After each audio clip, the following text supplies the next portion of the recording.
Good afternoon. Thank you for coming to our presentation on documenting students' research journeys, students' experience researching with ProQuest Academic Central versus Yewno's Discover platform.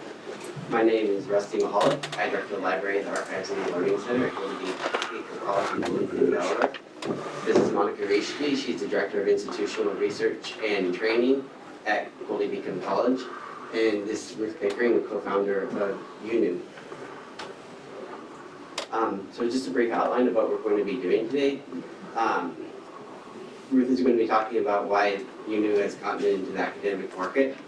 We're going to be talking about integrating new tools into a library, our focus group experience, Golden Beacon's 3-year plan in integrating technology, some further information, and a little bit of discussion. So I wanted part of the introduction there to explain why we went to Yewno. Like many schools, we've had ProQuest Central, we've had EBSCO, we've had Summon, we've had the traditional information literacy instruction session.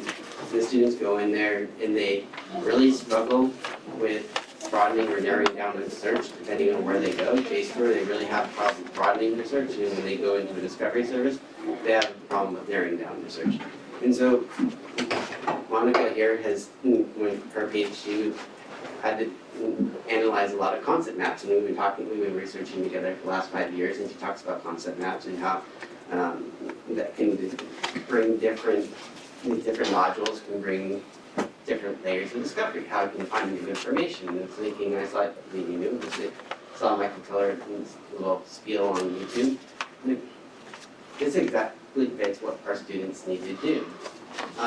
So we wanted to find some sort of, we didn't replace anything. We just added Yewno to one of our holdings, and so a new way to search, because we know that people go through Google Scholar, we know that people go through ProQuest Academic Central, we know our English students go to JSTOR, but we want to introduce another teaching tool for the students to learn how to basically broaden their narrow search. So we wanted to provide a little context about the college. If you're not familiar with Golden Beacon, we are just under 2,000 FTE institution, private small college in Wilmington, Delaware. We're about 45 minutes south of Philadelphia. And Rusty provided a nice snapshot of some information about the college on the screen. But we have an interesting student population. So at this point, about 40% of our students are undergraduate, 60% are graduate. And we have a Saturday population of students that is very unique.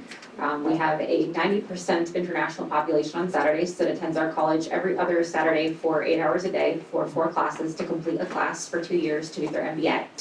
And so that increased our enrollment exponentially about 8 years ago. And so we have a very unique population. If you come on our campus on a Saturday, it's a very different demographic because 90% of the students, again, are international. At the moment, most are from China. About 4 years ago, most were from India. And it depends on the various legislative issues that are going on at the time in terms of how student visas are being approved. So that's kind of some background about the college.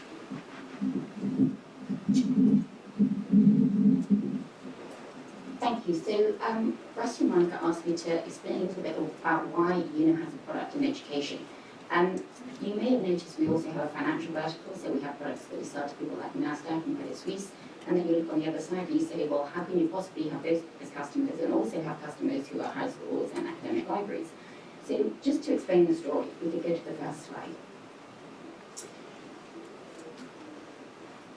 So the history of Yewno actually goes back to 2009 to academic research in King's College London, when the CEO was studying for a PhD in applied mathematics, specifically in the field of econophysics.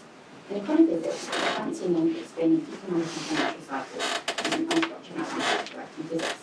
And if you take yourself back 10 years, and if you think about the job in an investment bank or a hedge fund, every night those people will be taking data feeds. And when you think about all data, about 10% of data is structured data, and 90% is semantic. But the semantic text couldn't be read by the systems they were using, so they're only using this 10% of all data. And if you say, how much better would your decision be if you could take a broader data set? So I guess that's a problem we all face every day, because the quantity of data is so overwhelming, and you have to narrow it down. But the research started there and was all about taking unstructured text and turning it into a format that could be read by a machine. So when that was successful, he did a second proof of concept, again in complex systems, but this time in life sciences. He was working with a company, and they were trying to find cures for rare diseases. And as you'll be aware, rare diseases have a lot less funding than the major diseases. So they had to find a different way of approaching the problem. And they had a team of scientists who were actually using research articles, studying, and trying to find existing drugs that could be repurposed to cure these rare diseases. And he said, well, I think there's an algorithmic way to do this. So to give it a sense of scale, in the first 10 years of the company, they'd identified 6 molecules. And then using this new technology, they identified a further 312 potential mechanisms of action in 18 months. And this is when Michael Peller from Stanford came along, and he saw the technology, and he said, I don't think this technology is life science specific. I think you could use it in an interdisciplinary domain. I've always had a vision for the Stanford community of a research tool based not on keywords, based on concepts. And that was really the beginning of the kind of education vertical. And in terms of why the company was interested in pursuing that angle, so in AI, you'll see loads of companies that focus specifically on something like legal or finance or medical. And from our point of view, it was very important that our technology could read across all domains of information. So if you look at academic researchers, they clearly need to be able to read across all the different types of content and all of the different fields and subfields to be able to do that. And so that was really a challenge. And also, it came out of research, it's for researchers, and when you think about the problems you face, whether you're a scientific researcher or whether you're a financial analyst, it's all about fragmentation of information and the overwhelming quantity of information. So there's a lot of parallels there. So very specifically, when we created Yewno, and as Rusty said in the introduction, it doesn't replace traditional search. So if you go to a lecture or someone tells you to read a specific book or a journal article, you can go to a search bar, and if you put in your query correctly, you'll get your result really, really quickly, and that's great. But what about the 50% of people who approach a search bar and they don't know what they're looking for? So that's really the space we're interested in here. And I won't say too much more because I think the students speak to it in terms of the results of the focus. And then just to really kind of explain how the technology works and why it's possible to provide this very different type of discovery environment. So the key thing on what you see on the left-hand side of the screen here is that we ingest huge volumes, pretty much limitless volumes of unstructured text. It could be a journal article, it could be a book chapter, a thesis, a dissertation, a patent, really anything. And we read that content algorithmically. And what the technology is trying to do is to recreate a neural network model. So it's trying to recreate the way each of us in this room understand information and create knowledge.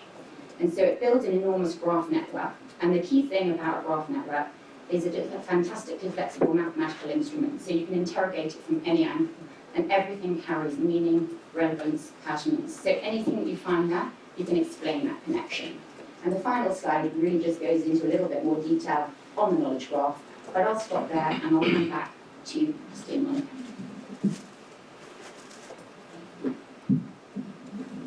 So like all focus groups, we wanted to solve answer a question, and so we right now our main database is ProQuest Academic Central. So this presentation really isn't too much on ProQuest Academic Central. It's more of our exploration of proving adoption for faculty to use Yewno. But we needed a comparison, and we know that their students are familiar and go to ProQuest Academic Central, and so generally how we market ProQuest to our library users is we put it in our main search page and just say we went from EBSCO to ProQuest and share this information with them, and they just know where to go. Generally, in the first month or two, people say, well, how do I get to the database? And usually through information literacy instruction, we share where that is, and everything's set and we're good to go. This is what ProQuest looks like. This is one of our traditional searches is driverless cars. It's one of the more common research questions people come in and ask about. I can't find anything. I don't have any idea where to go, what to do. They have an idea about limiters. They sort of paid attention. They're freshmen, and so they paid probably attention of 40% of what I was saying. One of my librarians was saying during information literacy, because we're a guest speaker, we don't have a course that we're teaching.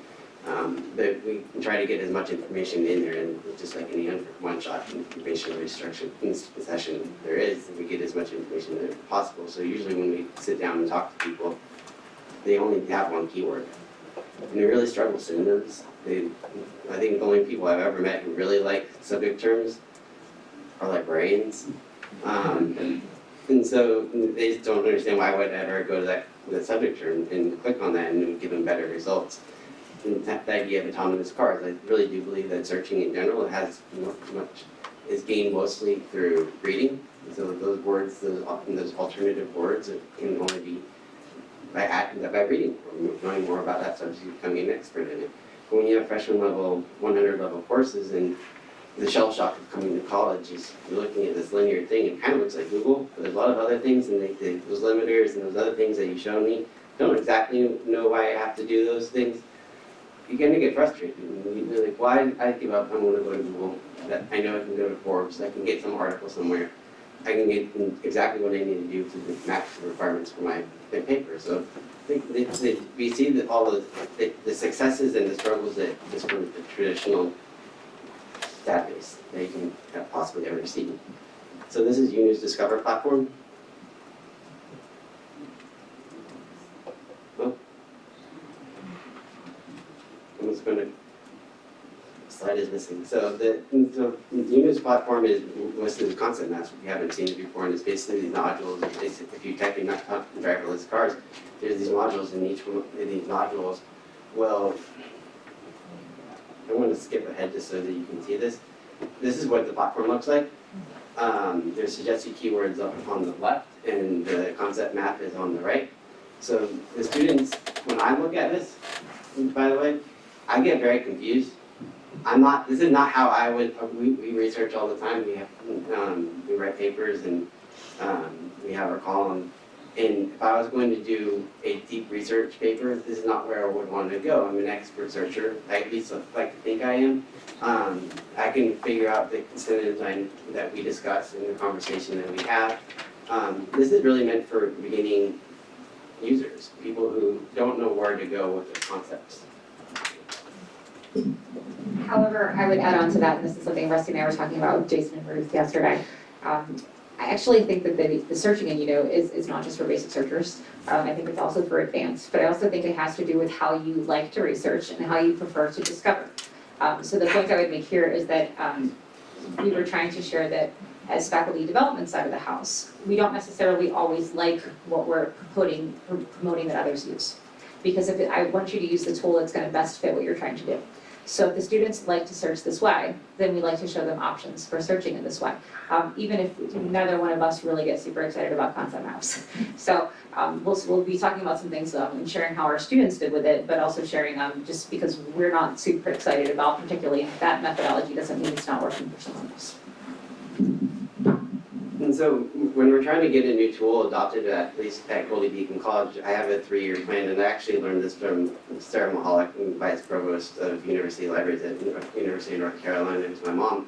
And we were talking one time on the drive home, and my daughter was interrupting a lot, and I was like, I don't understand why this new tool is not being adopted by faculty. And she just said, but what about your 3-year plan? And what 3-year plan? I want them to adopt it now. So we laid out in the car a 3-year plan for implementation and staff training. And we know that there's implementation, so this is on the image side. Ingesting content into the discovery service. That it took a while. Educating us where to go and providing permissions from different vendors to make sure that all this stuff is ingested properly. We firmly believe in making, because of remote access, we use Open Athens. We are a commuter college, so most of our students are accessing databases off campus, so to make sure that Open Athens and Yewno communicated, and this is the first time they work together. So there's a little bit of a learning curve on that. There's training by Yewno, and there's internal staff training, and there's faculty training, and that's important. There's marketing and faculty, so you can't just get it anytime you guys could maybe get a new tool. You can't just, here, use it, and we have to educate them on how to use it. Usually, we can get ProQuest and EBSCO and JSTOR kind of synonymous, so like that place where we get the content. So wherever we get new faculty or not, they're like, okay, I know this is the main search tool to go to, but for any new learning tool that we have, there's marketing and faculty that takes time. We do it digitally through our internal marketing tools, VMware, which is like Facebook, and word of mouth. And then, so that's 1 year. So when you're proving value to the academic affairs side of the house, and that's Monica, and you can talk a little bit about the ROI in general in the first year when you get what does our boss usually say about ROI in the first year? Like, when we're trying to prove value, what, basically our boss basically says, why is it not being adopted? Or why is there no use? And so I think as an academic affairs side, you can speak volumes to that. So we have some different definitions about what really constitutes use. So for example, on the ed tech side, with lots of different tools like Flip the Classroom tools like Novio, Turnitin, anything that we bring in as a software as a solution, an online web-based thing, et cetera, we're always looking to see who's using it, what's the value of the students, and what's the impact. When we're looking at things and describing to administration value is not always an easy thing, right? Because what constitutes use, what constitutes adequate use? The thing we're trying to get away from is when an administrator looks at the total cost of the bill and divides it by the number of students who used it, and then decides whether or not that was an appropriate tool to buy. Because, for example, for a flipped classroom tool, the first year we bought it, we had 5 people using it, well, it was like 7,000 a person. That's a lot. So we're trying to make sure that we kind of don't have the conversation devolve into that. So in year 2, we continue with marketing and getting this digitally and word of mouth and teaching information literacy to students, and we really rely heavily on using Microsoft Yammer as our general social network.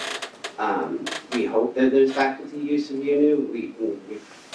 Yewno is going to come to campus and start working with our staff. We had Sage come to campus, and we find that any vendor that comes to campus, and the faculty start paying attention just a little bit more, because it's not that those guys who are pushing a new tool, the librarians who are pushing new tools, whoever is pushing a new tool.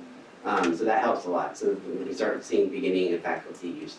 And then there's proof of concept in its mattering of classes. So we start building little case studies. So we work with particular faculty who we know that will work with new technology, and we start proving use. And so that's in year 2. In year 3, we start seeing more widespread use.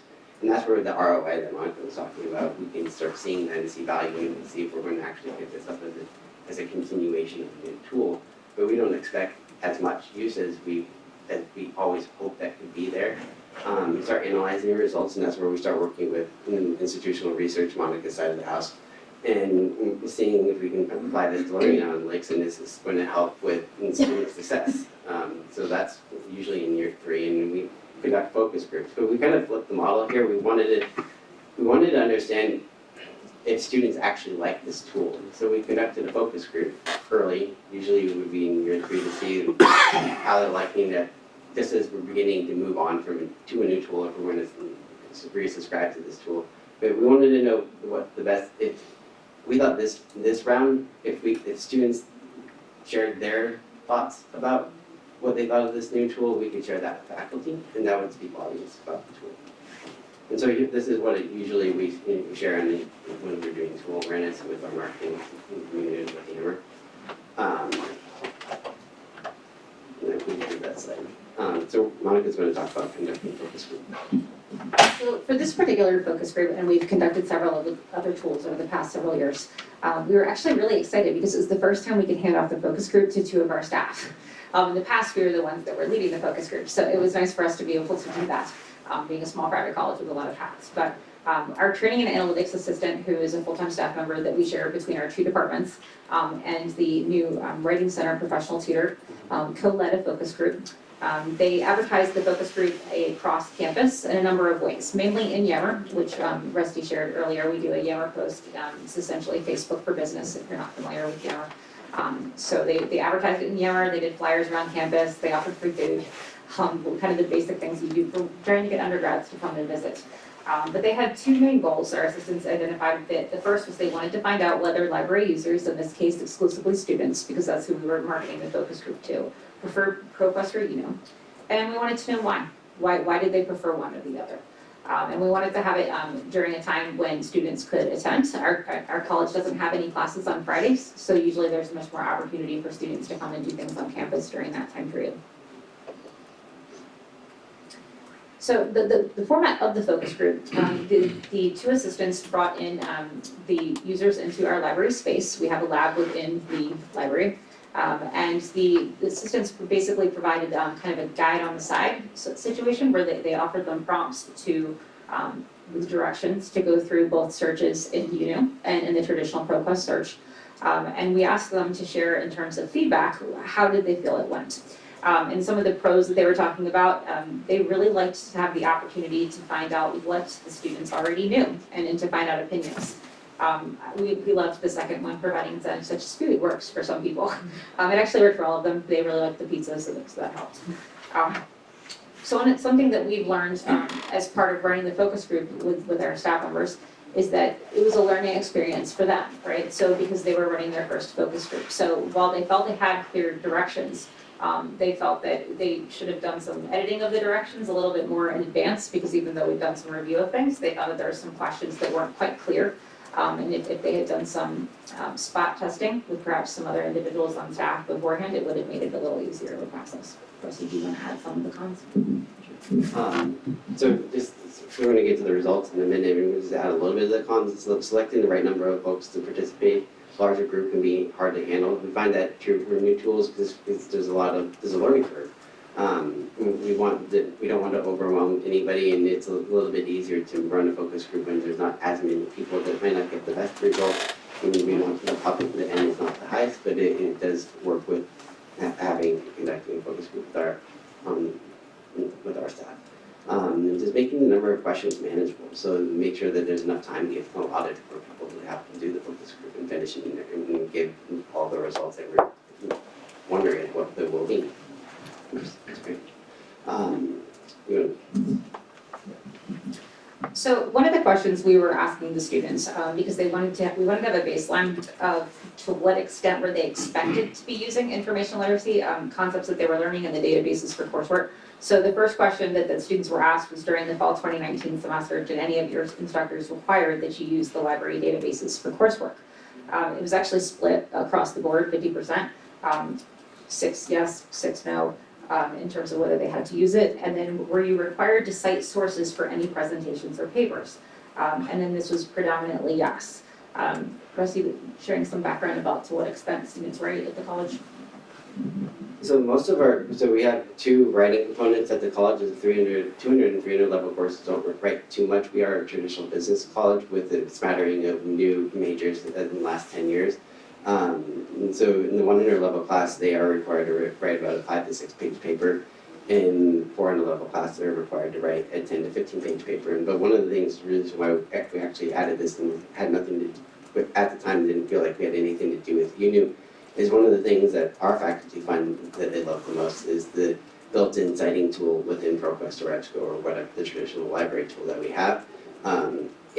When I did show Yewno to one faculty member at one point, is, but where's the cite button? So we needed to make sure that it was an interesting question for us to ask about that. The complexity of the databases. And so for Yewno, it was simple to use. Most of them strongly agreed. And for ProQuest, for simple to use, it was 41% of that agreed.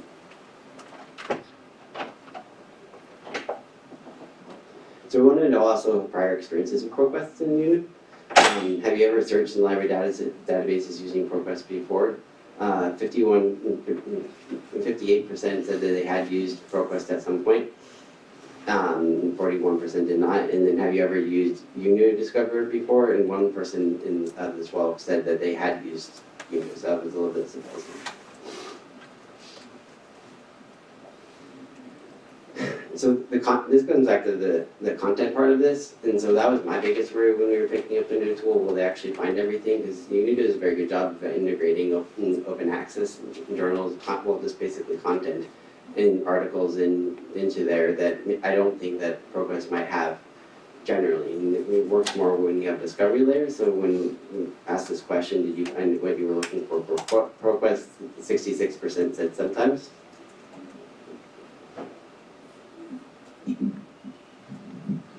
So this is when we get into some of our favorite part of the focus group, when we actually get comments. I mean, we like the open-ended things the best. So we wanted to know what our students thought about ProQuest. And I swear it felt a little bit like a marketing plant. This one actually did say this. I was confused using ProQuest. I preferred Yewno. And that was interesting to me. I didn't expect to see that at all. I was actually quite surprised. It was also very simple, just like Google. I did like to see that was good. There were mixed reactions now, in terms of the level of students that we were working with, predominantly freshmen, if I recall correctly. So they're still learning how to search. So it's important to keep that in context. We're not talking about expert searchers here. And I liked this comment as well. It's not really hard to use websites. Basic layout makes it easy to search for things, so I used it often. Can't always find things relevant to my major, but I still like it, so this is some positive feedback there. Will you use ProQuest again? And this is kind of mixed across the board, with their 33% looking at possibly and probably indefinitely. And keeping in mind, with some context here, as Rusty shared, the majority of the longer format writing takes place in the first 2 composition courses that take place freshman year, and in the 400 level capstone English course. So given that, that the results here are not necessarily surprising to me. So when we asked the same question about Yewno, again, 66% said that they were able to find what they were looking for, which was actually a surprisingly and very positive result. 25% said no. But sometimes it's like with all undergraduate students, I don't know what they were actually looking for in the first place, but the fact that they I felt that 66% was a positive reaction to this question. And for students' experiences with Yewno, again, like Monica, I like qualitative stuff. I think I'm going to read a few of them. It's like, I really like Yewno Discover, but it's Discover to find sources and articles that is easy to use. More advanced and less time consuming. It was very simple. It was easy to use it. The steps required were very clear. I find it a bit difficult, and this is probably one of the more negative ones, but for most part, they find it a bit difficult doing the search and looking at the article. So it's interesting. Will you use Yewno again? Kind of across the board. A couple definitely, some possiblies. But again, that's kind of a better than I expected. So it's interesting. So in terms of which platform was easier to use to search for the articles, 75% thought Yewno was. And so that was very interesting to us. We, of course, we're trying not to have preconceived notions, but just Rusty having this experience with the students and me observing my freshman students, I thought they were going to find ProQuest to be easier. So that was interesting to see. And why was X, in other words, ProQuest or Yewno, easier to use to search for the articles? And we had much more easier to use comments on the Yewno side. So with ProQuest, fewer steps. Yewno is good, but then sometimes there's a limited number of documents available, and I didn't really like that. And again, you'll see some of these questions are a little bit, responses are a bit vague and are prompting us for follow-up, which is actually in another survey that our staff is working on to follow up with the individuals who participated in the focus group. On the Yewno side, they like things like it kept my searches and concepts for different subject areas within my search. Because it was easier than the other one, and they used pictures and visual things. So there's some things that they liked about that. I will add too that something we saw as we were watching the focus group, it seemed incredibly more engaged when using Yewno. They seemed to be interacting a lot more with the content. There was much less of this passive click, like you're kind of looking through Google. There was kind of looking and dragging things around. So it was cool to see engagement there. I really like the one that said topics are easier to understand. One of the things I find when we do information literacy is that one of their comments in our assessment is, couldn't you show me how to do my search? And it's not, I thought about that a lot over the years, and it's like, well, but that's not my job, it's your job to discover it. But I do find that in ProQuest and other basic tools, when you type anything into Google, they're so used to just typing exactly what they want, and it's usually a question, and they get exactly what they want because there's a question mark in it, and they're looking for something very specific. But like all things, it makes me feel a little bit, harking back to the days of searching the stacks and doing most of my research by browsing through journal articles with indexes. The joy to discover is kind of lost on many of the students, I feel, at this point in this juncture. And I think it was nice to see the topics were easier to understand in Yewno, because I think that was kind of the purpose of why we picked up the tool in the first place, was that I felt that it could possibly lead to understanding topics that otherwise they would never have discovered in the first place. And finally, some overall takeaways from the project. There can be a higher learning curve for adults, faculty, and I should add staff and us, than it was for students. Honestly, they took to Yewno a lot faster than I did, and I was learning some things from them as we were doing it. Librarians, it can be hard to convince faculty to use, and hence Rusty's 3-year plan that we're looking at, and to reinforce that we're in year 1 right now. So at this point, we don't have a dashboard yet, so we're working on it in terms of analytics. We're getting there, and we'll have a dashboard soon. But analytics are increasingly important in our institution for us to be able to continue to justify purchases. We were surprised to learn students liked Yewno as much as they did. And as Rusty shared, he was surprised to learn that the students were ambivalent about searching in ProQuest.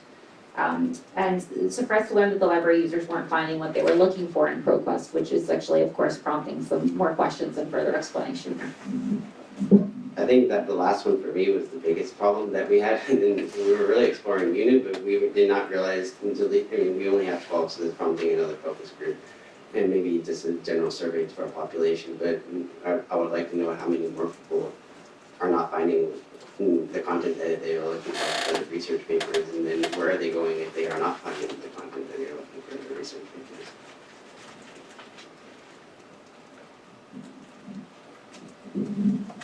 So, I was asked to suggest some further reading, so if people are kind of interested in understanding a bit more about sort of the AI technology and in particular graph theory, we've recommended a couple of articles there. I think the slides you can download and you'll just be able to click through onto the links. And there's also the video that Rusty referred to on YouTube, which was a very early video from Mike Keller, which is also quite interesting to see on why he likes the product, and it's really about changing the pace of research and dealing with this overwhelming volume of information that we all are part of this today.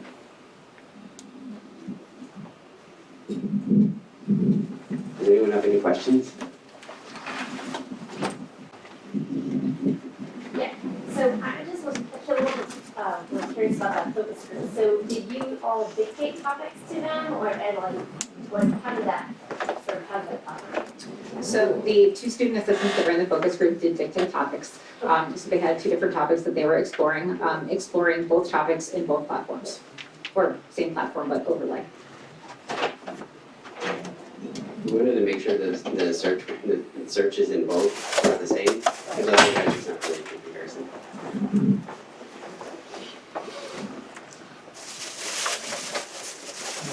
Usage metrics that you never deliver help you determine the value or what's happening on the platform beyond the search.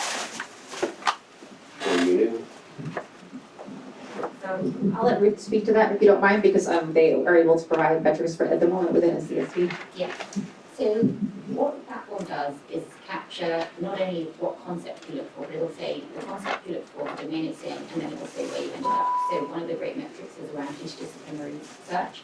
So you can understand where someone has transitioned from starting in one domain and ending up in another domain of information. It also captures every single action that they took.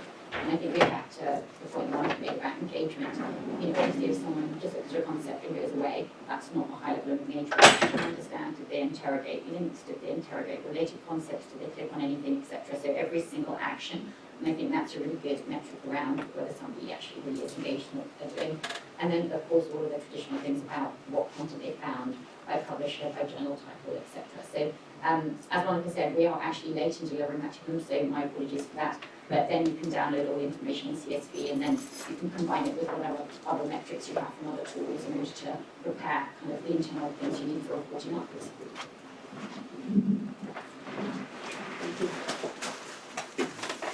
Any other questions? Do you have the same content available through ProQuest and Shoreline email? no, we have, well, we gave them the FTP to our content in ProQuest, but what they're searching in Yewno is not the same as what they're searching in our discovery tool.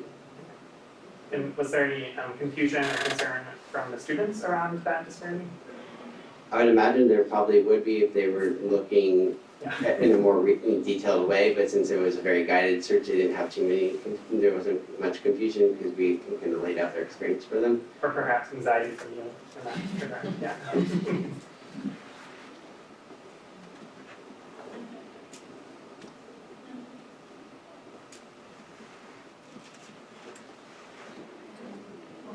Thank you very much for coming. Please feel free and reach out to either of us or Reese as well if you have any questions about our experiences or if you'd like to talk more about details about the focus group itself.